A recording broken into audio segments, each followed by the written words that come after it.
RockEyez would like to welcome Veronica Freeman, Benedictum. How you doing today, man? I am doing fantastic. Great. How about you, honey? Great. I'm doing fantastic today. A little warm, but still a beautiful day outside. What's it like over there? About 80 degrees, humidity, and yeah, you get that humidity. That's what kills you, the humidity and stuff like that. But I see one of my staff writers, my senior staff writer, David Felix, did the last couple interviews. Now it's my turn, So sorry, Dave. Just between you and me, Brian, I just got some hate mail a little bit earlier. Oh man. And I was kind of like, at first, when you first read it, I read it on my phone because I was running late, which I apologize for being a little bit late for the interview, but just before I called you, I was like looking at this email going, did I do something wrong here? And it's like, yeah, that, is he not good enough for me? Let's see, I hear you're interviewing with Brian, so what happened? My interviews aren't good enough for you anymore? So, I'm just saying, a little frowny face and stuff. But Dave loves drama, I'll tell you that. He's like... well, you can't say a drama queen, but he's a drama guy. Everything's like blown out of proportion and stuff like that. But he's a great guy, and I know him 30 years, so I think he's wonderful. And now that I look at it, I realize it was totally a joke, and he put a little smiley face and a little frowny face, and said he was just kidding. And so, cool. It's all good. I'll beat his ass when I see him. If you guys make it to the show. Can I film that? Absolutely. I'll probably bring my flogger and probably my little paddle. Cool. Because that's going to be a part of the show because we will be playing Obey. Cool. So I may have to pull you up there and have you as, my subject. Cool. Now, Obey, that was on Frontiers Records. Are you a little surprised, Frontiers is kind of like going out of their genre to reach out to more heavier music these days? At the time that we signed with them, because Dominion was on Frontiers as well. Right. And so after the first two albums with Uncreation and Seasons of Tragedy, it wasn't that surprising. I think I was very happy at the time. And with Dominion, because of the producer we had at the time, he kind of wanted to give us even a little bit more of a modern sound. So I think Frontiers was like, whoa, what's up with that? Because that was a little bit out of their comfort zone. So the request was that for this particular album that it kind of be a little bit more reflective of the first two, which is what we kind of had in mind anyway, without stalling any kind of evolvement of the band itself musically. Right. Now, Obey did really good with the fans and stuff like that and got good reviews and stuff.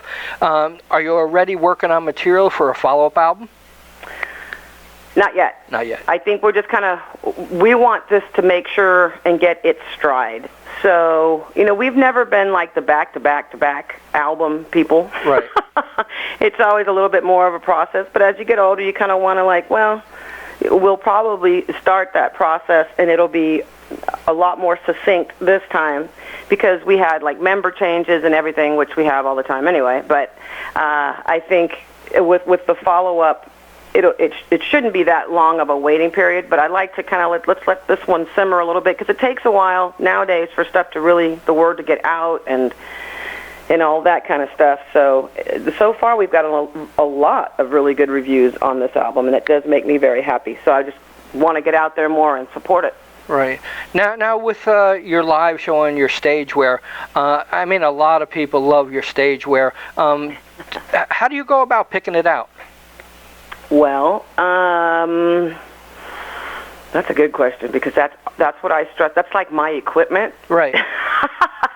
And you know how it is when you have money, you can get the really best equipment, and then when you don't, you got to kind of work at it. But I have a little treasure trove of corsets I've always liked, but mine are like the custom made because my figure's kind of a little different. So I can't buy stuff off the rack most of the time. Right. So I found a couple of companies, and I'm looking for a new one, just to throw it out there, that makes corsets and stuff, and that's what I usually do. I have a very long waist, so I have to have them specially made that way and all that stuff. So they're kind of a pain in the ass to put on, but that's pretty cool. And then I have this dress that I had a long time ago, and it's that black dress. It's kind of a flowy thing that I've been wearing lately, and it's just so much more comfortable then it's a lot easier to get into, and I just wear a waist cincher with that one. Right. But my main thing above all are the shoes, because I love to wear high heels. I love shoes. I love shoes and boots. But what may look good in a photo shoot doesn't always work on stage, because that's my biggest fear is like, oh my God, I'm going to go falling and tumbling into the audience and all that stuff. Right. So, yeah, I would love to, I have all kinds of ideas of what I'd like to do. So I am looking for someone to help me design and create some other outfits and stuff. But that's part of the fun. Right. So, you know. Right, cool. Now, do you feel like, dressing provocatively or guys gawking at you all the time is helpful to the sales of your music? No. No. I mean, this is because I don't take myself too seriously, probably when it comes to that. But I appreciate the question, and that's kind of cool. I don't really see myself that way. I kind of do it kind of tongue-in-cheek a little bit. Right. And, when we first started out, when we were on Locomotive, the whole idea was, okay, well, let's kind of push her and let's do the provocative stuff, and then we'll dial it back. But I think sometimes once you get kind of caught up in that, it's difficult to dial it back, whereas the other way around, that's cool. Like, say you started off and I was like more of a tomboy look or something. Right. And then, I break out in something really provocative, then I could always go back to the tomboy thing. Right. But it's kind of difficult. But as, at the end of the day, you don't see a CD or you don't see an MP3 when you're playing it in your car or on your iPod or whatever. Right. You have to be able to bring it. So all the other stuff that's great. That's bonus. If people look at it that way, that makes me happy. But at the end of the day, I've got to be able to bring it. Cool. Now, you have 2 shows coming up, one in Atlantic City, New Jersey, 3. and one in Ohio. Can you tell me about either one of these shows or both? I've got 3 shows coming up. Oh, good. Tell me about the other 2. I've got one, let's see here, the June 26th, June 27th, and June 28th. And the Warriors of Metal Festival is the one that's on the 28th, and you were just asking me earlier about some confusion on the site or whatever. And then the 27th, we're going to be in Atlantic City, and so we're looking forward to all that kind of stuff. And then we have a show. It's a shame that I don't even know all the dates. It's in Springfield, Virginia, at Le Grand Fromage. And then we have, that's the Le Grand Fromage, Atlantic City. Right. And then the Empire in Springfield, Virginia, and that's on the Thursday night. And then we end everything up at O'Sheky's in Columbus, Ohio. And that'll be for the Warriors of Metal Festival. And we'll be playing with A Sound of Thunder and with Leather Leon as well from Chastain. So I'm really looking forward to that. Right. Now, with 3 shows, 4 shows coming up, do you do the same set for every show? No, we kind of have an agreement that for Warriors of Metal, we're going to do something a little special, which is going to be having Nina Osegueda from A Sound of Thunder. She was on the Obey album, so she'll be coming up and doing the song Thorns that's on the Obey album as well. And then Leather will come up with and also do a song from my new album, which hasn't come out yet, which is a solo project that she is on. So that should be a lot of fun. And then we're just doing a few more songs for that set. And but Leather is going to be doing about 4 songs with Benedictum as her backup band for all of the shows. So it should be a lot of fun. That sounds great. Now you just talked about a solo CD. Can you tell me anything about that? Yeah. Frontiers approached me about doing something a little bit different from Benedictum. They wanted to hear the other side of my voice, which is cool. It's kind of a stretch for me because, metal is my love and all that kind of stuff. But I am excited about it. We're still doing some things with the mixes and stuff and putting the final touches on stuff. It is, I would not say it's a metal album, but I would say it's definitely a hard rock, melodic hard rock thing. It's kind of more in the vein of what you would expect from Frontiers. Right. If I could go down that road. Mm-hmm. So it's the whole creation creative process of that was, it definitely was a stretch for me, but I think it was good for me as an artist and stuff. And that should come out, it was originally going to come out this summer, so like right about now, but it was going to come out probably the beginning of next year. Right. You have a title? No, that's one of the things we're trying to agree on right now, because we've just been referring to it as the V Project, which it really isn't. It's just my first solo record. So, and Pete's involved with it as well. Actually, and the cool thing is that I was able to work with almost everybody from Benedictum in creating something a little bit different. Right. So it's kind of got an 80s type of vibe to it, but with, not like straight out 80s, but with, and kind of a pop type thing. It's kind of got a mixture of stuff, so I really want to define it a little bit more, and that's kind of what we're working on with, like, the guitar tones and all of that stuff. Right. I definitely think it could actually draw in more fans for Benedictum with, a little bit of change in genres.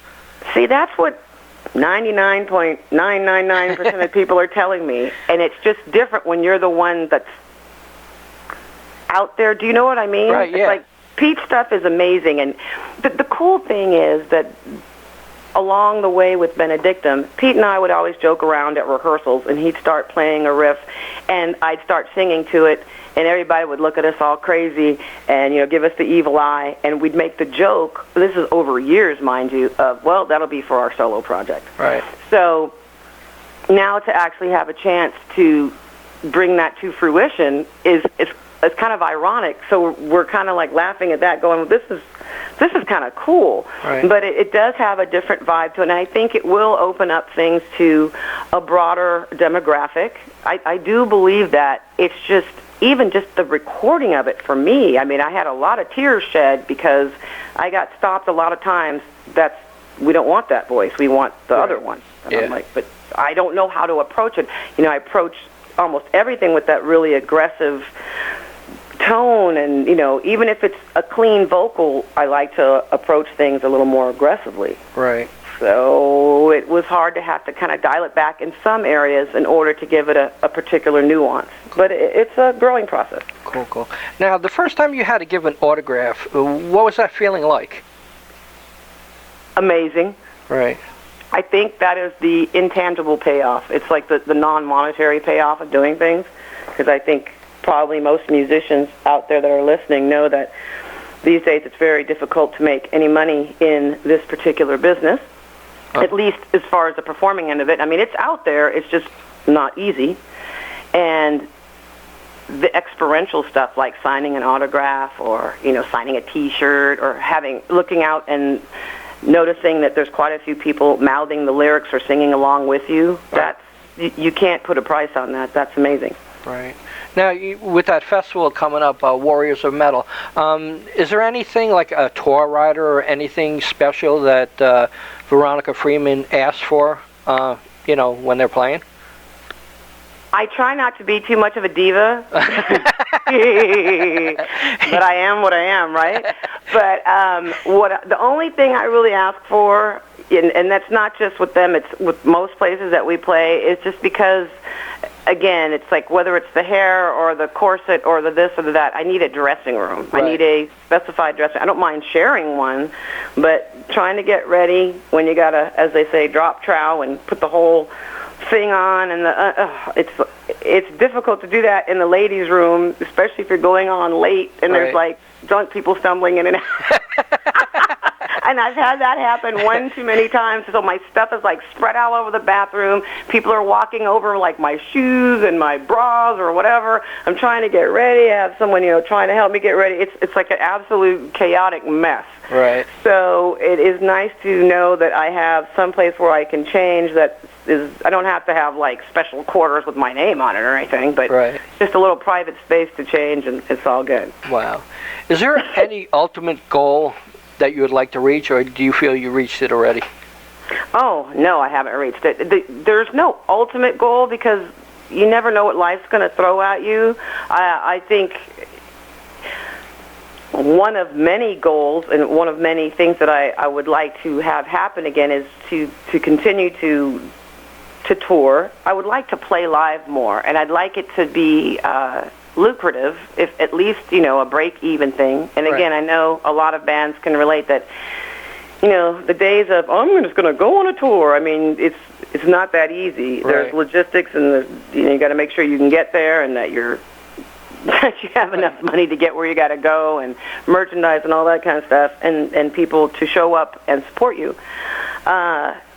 I'd like to get back to Europe again, working on that, and I would just like to, I'd like for more people to hear about us. I think it's a double-edged sword. It kind of keeps things going because there's so many people. I still get emails and all that stuff of people saying, where have you guys been? You have how many albums? How come I've never heard of you?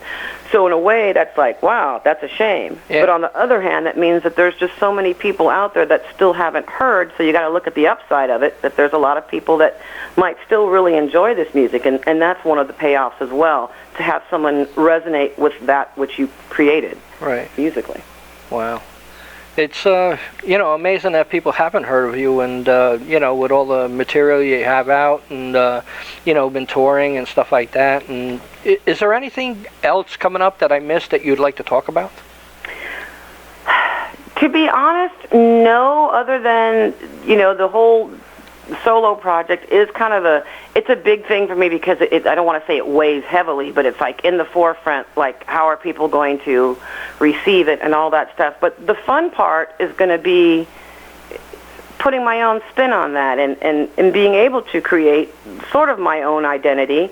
It's an identity nonetheless a little bit shaped by frontiers and stuff, which is not a bad thing. I'm happy for the opportunity, but I'm looking forward to another video, and a video that kind of expresses what my feeling is towards that music, something kind of fun, with an edge, but a lot more fun and all that kind of stuff. And Benedictum is by no means over. That's my baby. So you know what I mean. Right. Oh yeah. And just looking forward to working with great women like, Leather is becoming very quickly becoming a very, very close friend. And when she came out to do the recording for the solo project, we had so much fun, and she was just out here recently. That's where the whole thing spawned from, as far as since Chastain didn't want to tour. I'm like, well, why not have Benedictum learn some of your stuff? And since she had an album coming out around the same time. So it kind of worked out. You got to kind of help each other out. Right. And then, of course, with Nina, she is such an ambitious, brilliant woman and very, very talented. And so they're the ones that are going to be allowing us to use their backline and opening for us. And, I mean, they are a force to be reckoned with. And it's just awesome to be around people that are all really pretty good-natured, and we get along and try not to have any egos and stuff like that, and support one another, because you really need that these days. Cool. Well, Veronica Freeman, Benedictum, solo album coming out. I wish you the best. Congratulations on Obey. And Thank you. Would you like to say anything to the fans out there? Oh, my God, yes, of course. Like I ever have short of any words, right? But just, check us out on Facebook. We've got the Benedictum Facebook page. I just started, 2 weeks ago, my own Veronica, the V. Freeman, Facebook page.